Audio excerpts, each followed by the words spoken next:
नमस्कार, आप देख रहे हैं न्यूज पीआर। रियासना आपके साथ है। बिहार में विधानसभा चुनाव समाप्त हुए काफी समय बीत चुके हैं। चुनाव का परिणाम भी आया। नवंबर महीने में सरकार भी बन गई।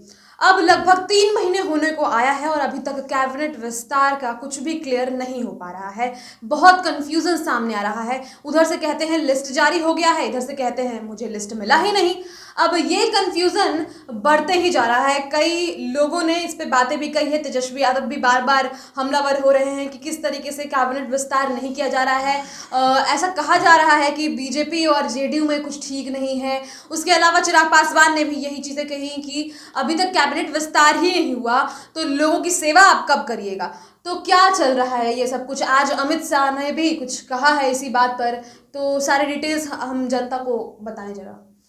रिया, आपने ये बात बहुत अच्छी कही है कि अगर कैबिनेट का एक्सपेंशन नहीं होगा तो जनता के लिए सेवा कैसे हो पाएगी, क्योंकि ये जनता की सरकार है। जनप्रतिनिधि वहाँ चुन के गए हुए हैं। विभागों का बोझ एक एक नेताओं पे बहुत सारा है।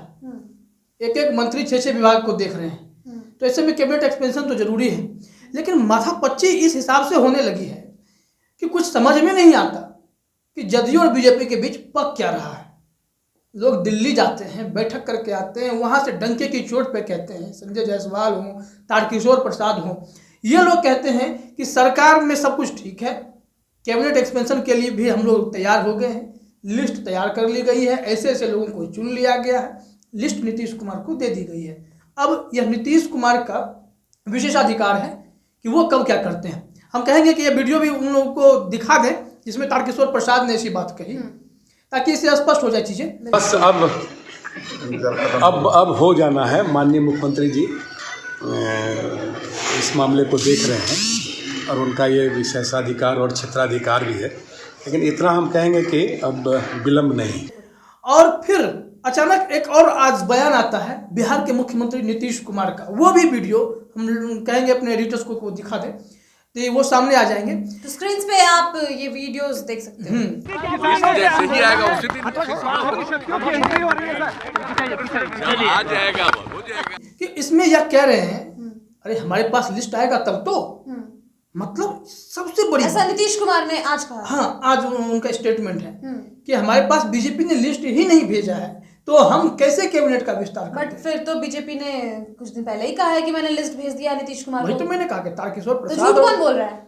संजय जायसवाल जैसे लोग सब बोल रहे हैं झूठ। मतलब स्थिति ये नहीं है कि झूठ कौन बोल रहा है, कोई ना कोई तो झूठ एक बोल ही रहा होगा। लेकिन मामला कंफ्यूजन में इसलिए पैदा हो रहा है, इसको पिस रही है जनता। आखिर एक मुख्यमंत्री वो कैसे कह सकते हैं कि हमें लिस्ट का इंतजार है और हमें लिस्ट मिली ही नहीं है। और बीजेपी जिस तरीके का रिएक्शन नीतीश कुमार दे रहे हैं, उन्हें मुख्यमंत्री बनने का कोई मन नहीं था। वो बातें तो हैं, वो तो शुरू से ही उन्होंने ये बातें कही। और बीच में जब उन पे प्रेशर बहुत पड़ा था तो उन्होंने भड़ास निकाली भी थी। उन्होंने कहा था कि मैं मुख्यमंत्री बनना नहीं चाहता हूं, लेकिन रिया कैबिनेट एक्सपेंशन सबसे जरूरी चीज है। इससे पहले भी हम लगातार वीडियो बनाते हुए लोगों को बता रहे थे कि मामला, और हर बार हमने ये बताया भी कि कौन किसको क्या विभाग मिल सकता है सीट शेयरिंग को लेकर। क्योंकि देखिए नेता कुछ लोग तो ऐसे होते हैं जिनका चेहरा मान्य होता है, उन्हें मंत्रिमंडल में जगह दी जा सकती है। और कई ऐसे सूत्रों से हमें जो जानकारी मिली थी वो हमने लोगों के बीच साझा भी किया था।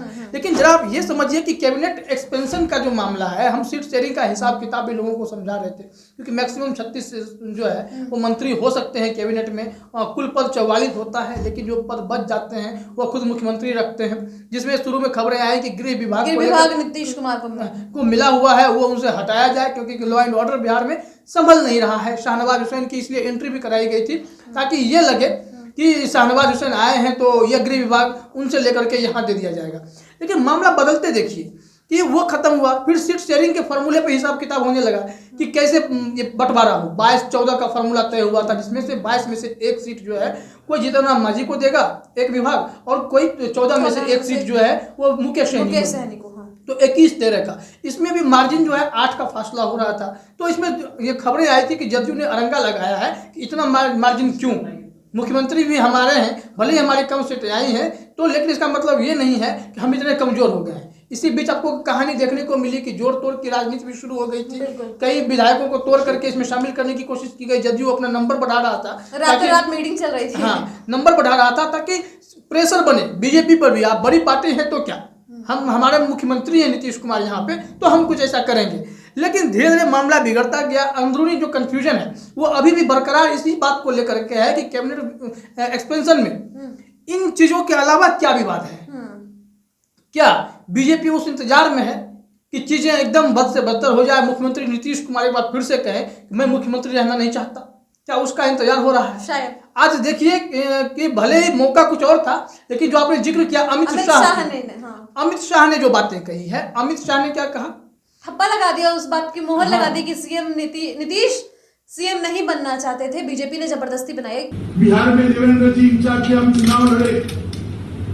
बिहार में नीतीश जी हमसे ज्यादा सीटें लड़ते थे। हमारा वादा था कि एनडीए की सरकार बनती है तो नीतीश जी मुख्यमंत्री बनेंगे। हुआ ऐसा कि हमारी सीटें ज्यादा ही, उनकी सीटें कम आई।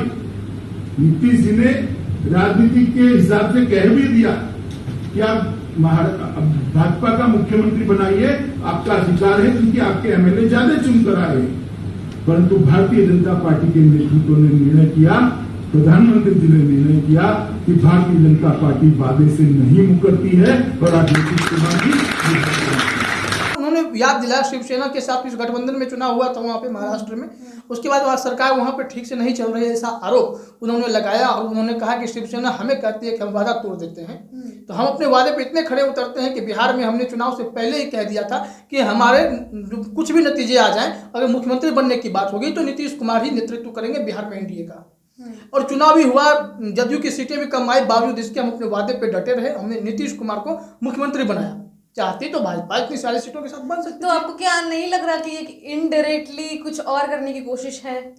इनडायरेक्टली कोशिश, देखिए वहां पे मौका तो कुछ और था, लेकिन संदेश बिहार में जरूर गया है कि नीतीश कुमार भले मुख्यमंत्री बनना नहीं चाहते थे, उन्हें बनाया गया।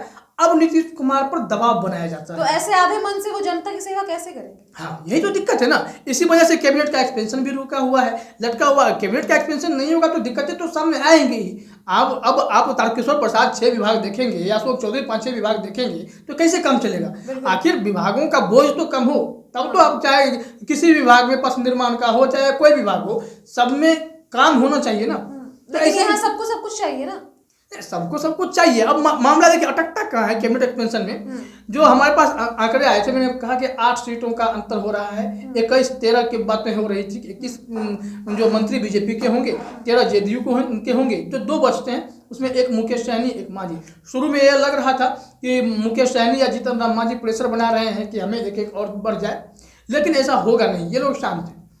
पूरी जो खिचड़ी है, पूरा जो गड़बड़ दिख रहा है, वो बीजेपी और जेडीयू के बीच में ही दिख रहा है। और ये टोटल कंफ्यूजन की जो स्थिति है, आगे चल करके नाक में दम कर सकती है। और बिहार की सियासत के लिए तो उचित है नहीं। कैबिनेट एक्सपेंशन समय से नहीं होना या टेंशन देने जैसा ही है। तो ऐसे में नीतीश कुमार जो खुल के भी ये बोल पा रहे हैं, ये भी सबसे बड़े आश्चर्य की बात है। सरकार उनकी है, मुख्यमंत्री वो हैं, और उनका यह स्टेटमेंट या उनका खींचना या उनकी यह बात कह देना, यह बता रहा है कि बीजेपी और जेडीयू के अंदरूनी रिश्ते तल्ख हो चुके हैं। तो आगे चल करके कोई अलग नतीजा सामने आ जाए, इसमें दो राय नहीं होगा। जो विपक्ष हमला करता रहता है कि सरकार ये कभी भी गिर सकती है, इसमें आपको लगता नहीं है कि ये जो परिस्थितियां उत्पन्न हुए जा रही हैं, अभी जो वर्तमान सीन है उसको देख लीजिए आप, तमाम घटनाक्रम को जोड़ने की कोशिश कीजिए, तो नीतीश कुमार लगता है कि आज नहीं तो कल ये खुद आगे से पहल कर देंगे कि भैया मेरा इस्तीफा ले लो, हमसे सरकार नहीं चलने वाली है। क्योंकि ये कहा जा रहा था कि 19 फरवरी जब बजट सत्र शुरू होगा, तो शुरू होने से पहले ही कैबिनेट का एक्सपेंशन कर दिया जाएगा, कैबिनेट का विस्तार हो जाएगा। लेकिन आप देखिए, जिस दिन जब बजट पेश होना था, उसी दिन कहा गया था कि बिहार में भी कैबिनेट एक्सपेंशन हो जाएगा, और ये संभावनाएं बताई जा रही थी कि हो सकता है कि कुछ नाम जो हैं, जो संभावित नाम थे जो आपने बताए थे, वैसे लोग सामने आ सकते हैं और जल्द ही एक्सपेंशन हो जाएगा। अब वो जल्द से अभी तक चल रहा है, 10 दिन बीत गए और दिन प्रतिदिन बीतते जा रहे हैं, और इसमें पिस रहा है हर कोई इंतजार कर रहा है कि बस अगले सप्ताह हो जाएगा। लेकिन कोई जदयू की बात कर ले या बीजेपी की कर ले, खास करके बीजेपी की बात कीजिए। बीजेपी में जो प्रदेश अध्यक्ष संजय जायसवाल, उनका सीन देख लीजिए आप, वो क्या कर रहे हैं। उनकी बातों का वैल्यू नहीं है। बिहार के डिप्टी सीएम है तारकिशोर प्रसाद, उनकी बातों का वैल्यू नहीं है। वो जब कह रहे हैं कि हमने लिस्ट सौंप दी है आई थिंक कोऑर्डिनेशन नहीं होगा, जेडीयू ऑफिस में पहुंच गया होगा, नीतीश कुमार तक पहुंचा नहीं होगा। नीतीश कुमार, ये भी हो सकता है कि अगर अभी जो प्रदेश अध्यक्ष और राष्ट्रीय अध्यक्ष बनाए गए हैं उमेश कुशवाहा और आरसीपी सिंह जैसे लोग, ये अभी जेडीयू को कंट्रोल कर रहे हैं। नीतीश कुमार अब सिर्फ चीफ मिनिस्टर हैं और पार्टी में गतिविधियों को मॉनिटर तो करेंगे ही, क्योंकि सबसे सीनियर नेता है उस पार्टी के और इन चीज़ों को देख भी रहे हैं। तो लेकिन ये लोग जिस हिसाब से अब जदयू को ऑपरेट कर रहे हैं, जो जिद बनी हुई है कि कैबिनेट एक्सपेंशन अगर हो तो कैसे हो, और जो फार्मूला है उसमें जेडीयू की अपनी मांग होगी कि हमें ये विभाग चाहिए, फलाना विभाग चाहिए, ढिमका विभाग चाहिए। बीजेपी कह रही है कि हम अधिक हैं तो अधिक की संख्या में रहेंगे। स्वाभाविक तौर पर इनसे तो बहुत अधिक विधायक हैं इनके, बीजेपी के, ये 43-44 पे सिमट रहे हैं। तो ये चीज क्लियर होनी चाहिए थी पहले ही, जब आप इतना दाव लगा रहे थे कि मैं सीएम को नीतीश कुमार को ही बनाऊंगा, तो उसके बाद जेडीयू के पास सीटें ऑलरेडी कम है, तो ये ऑटोमेटिक सी बात है कि विभाग जो है, स्ट्रॉन्ग जो विभाग है वो उनके खाते में जाएगी, क्योंकि हमेशा से कहा गया है संख्या जिसकी ज्यादा हो उसकी पलड़ा भारी होती है, तो उधर ही जाना है। तो ये चीजें कहाँ पे कंफ्यूजन में अटक रही है, क्या दोनों में बन नहीं पा रहा है, क्या बीच में कुछ चल रहा है? देखिए बात वही है, बात ये है कि अल्टीमेटली रास्ता कहीं और जाना है। ओके, अगर ये स्थिति लंबे समय तक बनी रहती है, गतिरोध बनी रहती है, कोई निष्कर्ष पर तो आना ही पड़ेगा, किसी एक को तो कहीं ये निष्कर्ष ना सुनने को मिले कि सीएम नीतीश ने इस्तीफा दे दिया है।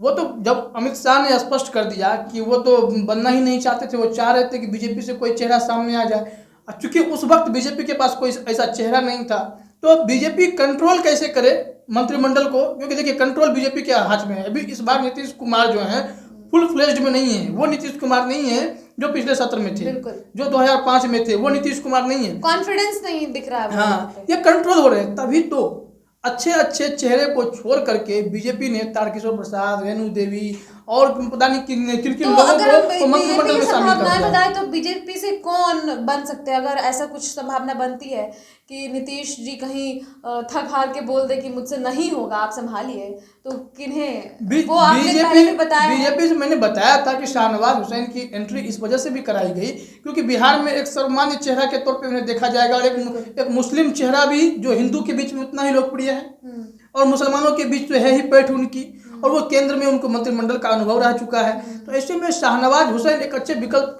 के तौर पर देखे जा रहे हैं। और बीजेपी जो है ना बहुत दूर का सोचती है हमेशा, वो ये नहीं है कि तुरंत फैसला होगा, तुरंत रिएक्शन, वो लंबा इंतजार करती है। आप एग्जाम्पल में बंगाल चुनाव देख सकते हैं, बंगाल चुनाव कितना खिंचा। और अब लगता है जाकर के कि ममता दीदी की नींवें हिली है वहां पे, उन्हें टीएम से हिलाना था, उन्होंने उसी तरह बिहार में नीतीश कुमार को कमजोर करने के लिए बीजेपी ने चिराग पासवान को मोहरा बनाया। चिराग पासवान ने नीतीश कुमार को कमजोर किया। अब नीतीश कुमार कमजोर हुए तो जो बिहार कैबिनेट तैयार हुआ उसमें 7 जो ऐसे मंत्री बनाए गए बीजेपी की ओर से, उसमें से सब ऐसे ही हैं, एक मंगल पांडे को छोड़ दें तो सब हैं कि नए नए अनुभव वाले लोग हैं, जिनको डिप्टी सीएम बने तारकिशोर प्रसाद। इन लोगों के पास क्या तजुर्बा होगा, कैसे ये काम कर रहे हैं। लेकिन यह है कि अभी इनकी पहुंच, दिल्ली जाने की गतिविधि बढ़ गई है, ये दिल्ली जा रहे हैं, रेणु देवी दिल्ली जाके मिलती हैं। अब ऑपरेशंस जो है वो दिल्ली से होता है। अब बिहार कैबिनेट को ऑपरेट करने का काम बीजेपी कर रही है, वो दिल्ली से रिमोट कंट्रोल से चल रहा है। तो ऐसे में नीतीश कुमार तो परेशान होंगे। इतने इतने विभागों का बोझ, एक एक लोगों पे बोझ आप डाल देंगे, और नीतीश कुमार चीफ मिनिस्टर है, ओवरऑल रिजल्ट उनको बताना है लोगों के बीच, वो कर क्या रहे हैं, क्या करने जा रहे हैं। तो ऐसे में जो परिस्थितियां टोटल उत्पन्न हुई है ना, ये कंफ्यूजन की जो स्थिति है वह कहीं ना कहीं एक साजिश की ओर इशारा कर रही है कि आगे चल करके बीजेपी और जदयू की राह कहीं अलग ना हो जाए। बीजेपी के कंटिन्यूअस प्रेशर से, जो प्रेशर लगातार पड़ रहा है, जो पॉलिटिकल प्रेशर नीतीश कुमार पर पड़ रहा है, वो कोई बड़ा फैसला न ले लें, वो आगे से यह न कह दें कि मैं इस्तीफा देने के लिए तैयार हूँ, बीजेपी से भेज दीजिए, किसी को बना दीजिए। ठीक है, वो साइड रोल में रहना चाहेंगे। नीतीश कुमार वो शख्स हैं, जब केंद्रीय मंत्रिमंडल का विस्तार हो रहा था दिल्ली में, तब भी जो है नीतीश कुमार ने जदयू का, जबकि इतने सारे विधायक जीत के गए, तो उन्होंने स्पष्ट कह दिया, माफ करिएगा, लोकसभा के सदस्य एमपी बन के गए, तो उन्होंने स्पष्ट कहा कि हमें सिंबॉलिक रिप्रेजेंटेशन केंद्र में नहीं चाहिए, क्योंकि बीजेपी ने कहा था कि हर एक पार्टी जो हमारे सहयोगी दल हैं उनको एक एक सीट हम देंगे, मंत्रिमंडल में जगह देंगे। तो बीजेपी को जेडीयू ने साफ साफ कहा कि हमको ये बस रिप्रेजेंटेशन नहीं चाहिए, हमने इतने जीत के आपको दिए हैं सांसद, तो हमें चाहिए 1 से 2 दीजिए।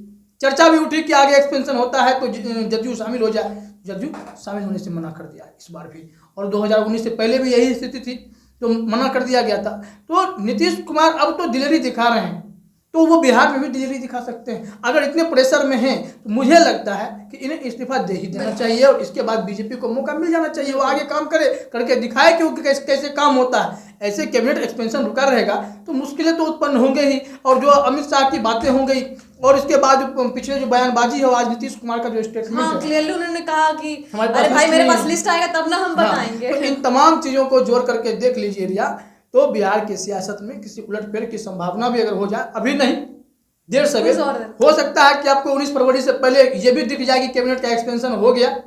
लेकिन वो प्रेशर वाला अगर एक्सपेंशन हुआ, अगर तालमेल नहीं बनी, अगर नीतीश कुमार के जो कैबिनेट है इसमें जदयू के नेता लोग मंत्री कम बने, उसकी संख्या कम रही, तो आने वाले दिनों में कोई और भी रास्ता आपको दिखाई पड़ सकता है। जी, तो आज के इस वीडियो में इतना ही। हमने आपको सारी चीज़ें बताई कि किस तरीके से बिहार में कैबिनेट विस्तार को लेकर खटपट चल रही है। एक तरफ बीजेपी के लोगों का ये कहना है कि हमने लिस्ट तैयार कर लिया है, नीतीश कुमार को भेज दिया है। वहीं दूसरी ओर नीतीश कुमार का कहना है कि मेरे पास लिस्ट ही मौजूद नहीं है। और दूसरी तरफ अमित शाह के द्वारा यह कहा जाता है कि हमने जो है साबित की है कि हम कितने लॉयल हैं, जिस तरीके से हमने नीतीश कुमार को बिहार का सीएम बनाया, जबकि उन्हें मन भी नहीं था। ऐसे में डवाडोल स्थिति में चल रही है सब कुछ डवाडोल स्थिति में है। और यह भी अंदाजा हम लगा सकते हैं कि आने वाले दिनों में बिहार की सियासत में फिर से कुछ बड़ा बदलाव हो सकता है। तो आगे क्या होना है ये तो आगे हम आपको बताएंगे ही। तो हमारे चैनल को सब्सक्राइब करना आप ना भूलें। धन्यवाद।